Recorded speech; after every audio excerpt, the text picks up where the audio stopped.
What is going on, everyone? Matthew97657 here, and today we are back with yet another figure unboxing and review. And as the title and thumbnail suggests, this is going to be I'm so used to saying Bandai DX. This is the SH Figurarts Kamen Rider Gavv Blizzard Sorbet form. So with that being said, nothing more to it than to get on right on into it. And last, as we take a quick look at the box here, a very nice promotional image of Blizzard Sorbet's form there. They have the SH Figurarts kind of synopsis on top, and yeah, a lot of stock images, kind of what you'd imagine from these type of boxes, but a very nice kind of like blizzardy white and blue color, kind of playing into the fact with snow, and then obviously, you know, with the ice cream being its form. So that's very cool. I really do like it. I always like these kind of like thematic boxes. It just fits, in my opinion. So let's go ahead and get right into it. And if it's like any of the other Figurarts, the like manuals or instructions will be on the sides of the box. So we'll go ahead and showcase that there, pretty much just showcasing everything. Looks like there's the weapon, the blade with the kind of frozen effect, and then just kind of detailing, you know, everything that you might need to know about the figure on a smaller scale. Looks like, yeah, it looks like there's just some warnings. Pretty standard for the Figurarts department to have that. And then this one here, showcasing some of the accessories that we'll be getting, the different hand effects, as well as the Blizzard Sorbet Gochizo, which looks like you can actually take off. That's actually kind of interesting. I didn't know. So very cool. We'll have to see how that transpires. But there is the figure there. We'll go ahead and set the box down gently.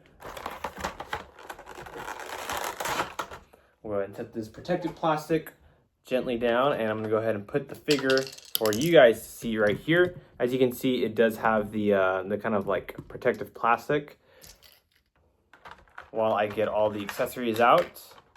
Oh, wow, yeah. So here is the blade with the frozen effect, which honestly looks really cool. It's got a really detailed look. I do have kind of like an ice cream cone. Small, it's a very small little ice cream cone effect, so that is very, very small, so definitely don't try to lose that. And then we have our set of hands, which are pretty standard. We've seen a pretty standard set of hands, although I would say this one probably is the most unique one. I don't think we've seen this one yet.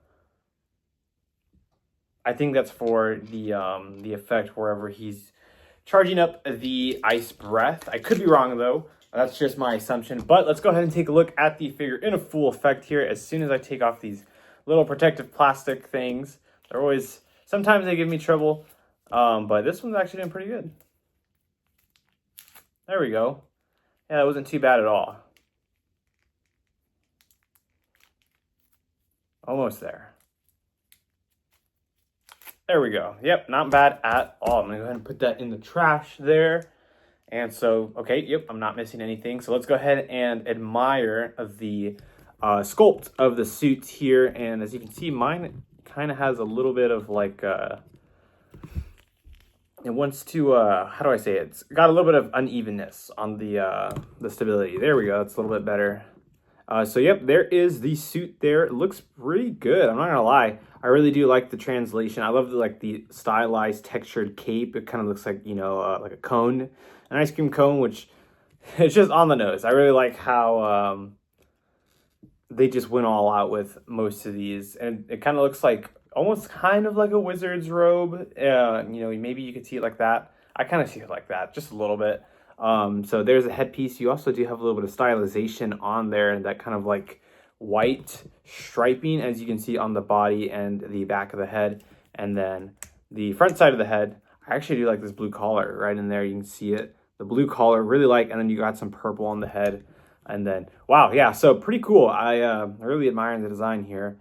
And then you kind of have the horns, if you will, being the cone. Very cool. And then you got the collar as well as the like shoulder pads, which are little ice creams, which is just very on the nose. Same with the fist effect here. You got another little set of ice creams. And then there is the Gochizo for Blizzard Sorbet, which is just, I think it's just Blizzard Sorbet, right? Just the ice cream cone Gochizo, which is very cool. I'm going to go ahead and try it. No? Okay, I guess not. I guess you cannot spin it. No, wait. I was caught off guard. You can spin it. I was a little sad that it wasn't doing it initially, but it can spin, which is just super duper cool. I really love it when you can do stuff like that. It's just very cool, the engineering that they do with all that. So moving on towards the bottom half, you have the kind of blue undersuit on the legs, and then you have the purpleness of it coming up here. Very nice. You have the knee pads, and then you kind of have another set of ice cream cones here, as well as finishing off, going back to the standard shoe design. So yeah, I mean, it's cool. I think I remember seeing this first get leaked. I think it was from like a kid's like shirt set or something like that. It was something like really silly, and it was like super low quality. And I was like, all right, well, I can't really take it at like full, like comparison value because it's a low poly image and it's not officially revealed. So I was a little like, okay, we'll have to see it in action. And obviously we saw it in action. I came to like the design. I don't think it got too much. I think it got too much specific action within the show, unfortunately. It had its moments here and there, but I think even caking had a lot more screen time for it being like the first form. I did also forget to mention like the ice cream cones right here too. Very, very cool. So yeah, let's go ahead and do the articulation showcase. It's a little bit stiff just because it's out of the packaging. The one thing I'm starting to notice that might be a little bit of hindrance is actually the cape itself. It's kind of got like a meshy material. It's something crazy. It's a matter of just like it's gonna get in the way. Like if you want to put something back, it's gonna get in the way. So I feel like that could be slightly annoying. But let's go ahead and see the articulation here. We'll go ahead and start around the head. Can't go all the way down. We do make contact with the ice cream with the chin, so just be cautious for that. But standard head articulation, and then the arms can't really come up because of the ice cream cone shoulder pads here. A little bit in the way, but if you move them out the way, you can move them a little bit. And then the elbows, and then obviously the fist as well. Very close to the kind of like wrist guard. And then going to the abdomen area, we have a little bit of crunch there. You can come down a little bit, but then you do make contact with the red Gavv driver. And then over here, see, this is where I was starting to get a little bit worried. So obviously I'm interfering with it, but it's still letting me do some of it. And then obviously, you can hold it back and then move it. So it's a little bit in the way, but it's still possible to get some very nice poses like that. Your standard knee bend pose, you can come out with it. Can't really go too much back with it just because it's going to start hitting the cape. And then we do have the foot articulation, which is a little tight, and obviously a showcase in knee. So it's pretty standard. I would say it's standard, slightly limited just with some of the design aspects the suit went with. And yeah, I think that's really it. I'm not really sure where I'm supposed to go with. Sorry, I'm just focusing on getting it looking all fresh and clean. So with that being said, let's go ahead and start showcasing the different accessories. We do have the frozen blade effect, which I really do like. I really like the texturing on the ice effect for the sword. I'm a little worried that it might be a bit too heavy for it, just because it's going to weigh itself down with the effect, but it's still very cool. I really do like that. I'm going to go ahead and double check on the instructions what the small ice cream cone is for. I'm really trying to think what it is, and then we do have, your standard set of hand accessories. There's that one there. There is this one, which is a little bit weirder. It kind of looks like a rock symbol. We have just the standard kind of like, I think that's more of the just base henshin pose, a neutral hand effect, and I think that's it. Yeah, I want to say that's about it. Obviously, we have like a sword holding hand effect, so pretty cool. So let's go ahead and get into some cool poses. We'll showcase some of the accessories and get back to it immediately. Here we go. All right, so I went ahead and jumped the gun already and got the Kamen sword with the Blizzard Sorbet form. I just love the duo with the Kamen, you know, the kind of ice cream cake combination. I thought that was a very fun episode. But yeah, I went ahead and jumped the gun, and as you can see, the ice cream cone small effect is actually for the base head part of the Gochizo. So you can't interchange the base effect piece with the base cone. So you can have Shoma hold the Blizzard Sorbet Gochizo. And so here is the kind of like open expression version. It's very, very small, obviously, just like the other one, but pretty detailed for its size. I really like the metallic blue glitter that they kind of went with. It's a very good finishing paint application. And then, so there you have a little like slot for it to fall into. So pretty much, yeah, you can make him hold it, which looks cool. I think it's a little small and it's not really like a perfect fit. It's just kind of being held together, which I really like. So if you wanted to, just a quick showcase, here is the Gochizo in this SHF format. It's very small. See if we can focus in. And it is sculpted, you know, there is design sculpted onto it, but it's pretty much just like a mini Gochizo. So it's very funny. But like I was saying, so you have your cone portion here. You just take it off, and then from there, you just apply whatever effect piece you want, and it goes in and it spins. So pretty cool nonetheless. So let's go ahead and see some of the other fun accessories with this one. We'll plop the activated Gochizo back in. Here we go. All right, so we do have the frozen Gabblade effect, and we do have a little bit of a stand. I want to kind of incorporate a little bit more of the stands. It's a little bit hard just because I'm not really too fond of them. I feel like they just don't work too well to my favor, but I did get this one going, so it does look really nice. You kind of got the jump slash position there, so very cool. The one thing, like I was predicting, is that the blade itself is very heavy, so it can't really hold itself too well. So like I was kind of wanting to go for something more like this diagonally, but obviously it does get weighted down with the ice, the weight of the ice. And that's natural. That's only natural. That's something I completely was expecting. If you go kind of high enough, you know, it stays for a little bit. So, and then it falls.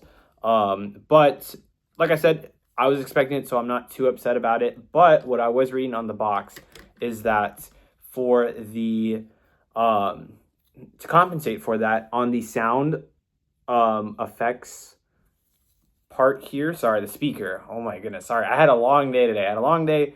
So I might look a little bit tired, but the speaker effect, you can actually lift up the button, and there is a little bit of a slot for that. So from there, we're gonna go ahead and just take this down, set it down real quick. From there, you know, any Tamashii Nation stand should do the trick, but you can just take this off and then put the peg within the blade, and the blade stands. So I thought that's actually cool. You know, I'm gonna actually give it to them. You can kind of go for like a throwing effect if you want. You can do a lot of cool stuff with that. So I'm actually very glad that they did implement something like that to account for the, you know, uneven weight distribution the sword was naturally always going to have. So, you know, we got to give them props every once in a while. I'm a big fan of that. It just makes things easier for some people in terms of posability. Fortunately, I couldn't get the exact pose I wanted to stay. Like it did work for some time, and then eventually it just started to naturally fall. So I'm just doing a quick, I'm trying to do a throw, but it's a little hard. We'll just do that for now. Just something on the, nothing too insane. I know it's gonna fall forward, I feel it. There we go, we can just do that. And we can come up, and then I think you can even rotate this, no? No, you can't, okay. So you could just kind of go for like a throw effect, if you will. Pretty cool nonetheless. So let's go ahead and get at least one more pose, and then we'll go ahead and move on to the comparisons here. All right, so we kind of just went with the neutral breath attack with the, you know, cold breath, and I gotta say I really do like the way it came out. I'm glad that the cape didn't get in the way in terms of putting this leg all the way back. You can kind of see it's resting against this part right here, but you know, It didn't give me a lot of resistance. It definitely did give me some, but it's not enough to where it's pushing the leg back in, which I really do like, because that's one of the other worries I had with it. It was just like, oh, well, the cape's going to get in the way, and then it's going to limit the articulation. But no, it came out really well, so I'm very glad with that. So gotta say, had a lot of fun posing this one. Just a lot of cool different stuff you could come out with, especially since he does use all 3 blades. So if you have all of the different blades, you can kind of just showcase any of them, in all honesty, with the frozen one, the caking one, and then the standard good blade. So very cool. So let's go ahead and jump on into our comparisons. You know what? Honestly, we might be able to just do that right now. I have them right here already prepped. So first, let's go ahead and take a look at the SHF Bitter Gavv Sparking Gummy version. You know, they were pretty tied in with one another in the show. This was definitely around the arc when the Bitter Gavv's, the Sparking Gummy version, showed its head around and gave the party a hard time. So very cool to see both of these within figure form, which you can pose to your heart's desire. And we're not going to waste too much time. Let's go ahead and just get into the Kamen SHF figure. Have it just in a very neutral pose. They don't want to do too crazy with it. Obviously, I have the Blizzard Sorbet form in a like kind of semi-crouching one, so not exactly one-to-one, but mainly just used to appreciate the design differences between the two. With the Kamen, I think, is the power up form, they call it, and then the Blizzard Sorbet being the super form. And as you can see, I'm just getting a little bit of like wobbliness. It happens with all the SHFs. I've really been in the mindset of getting into the stands, but I just can't find, you know, very high durable stands. But to be fair, I haven't done that much research. So if you have any suggestions, let me know in the comments below. But yeah, that's going to go ahead and wrap it up for the SH Figurarts Kamen Rider Gavv Blizzard Sorbet form. I gotta say, I had a blast with it. I was really worried that it wasn't going to translate well into an articulatable figure. See, that's the thing. See, if you have any stands, let me know. I was very worried it wasn't going to be able to translate that well into a very articulatable figure. But, I mean, it did well. The cape was my biggest concern, but it is semi-annoying. I'm not going to forget about that. It is a little bit annoying, especially if you want to get back there in, like, the back hind leg portion. If you want to kick the leg back, it definitely does persist in itself. But I mean, outside of that, you know, it's not pushing it back in, so I can't really complain. I think it came out pretty good. Really like the design. Definitely love it in the figure format. I like how all the colors pop, the blue, the purple, and then the kind of like golden-ish brown, you know, to symbolize the color of an ice cream cone. Just a lot of fun colors. Not really a dull moment with this suit design. Shame it didn't really get too much screen time, but it's still a very welcome one to have. So with that being said, guys, let me know what you guys thought of the, I was about to say Bandai DX, the SH figure, or Bandai SH Figurarts Kamen Rider Gavv Blizzard Sorbet form. I had a blast with it. So let me know what you guys thought. If you're going to pick this one up, wait on it, see if you want some of the other ones, or hey, you're just going to bite the bullet. So let me know what you guys think. I hope it was informational and accessible to some degree. I'll see you guys within the next video. See ya!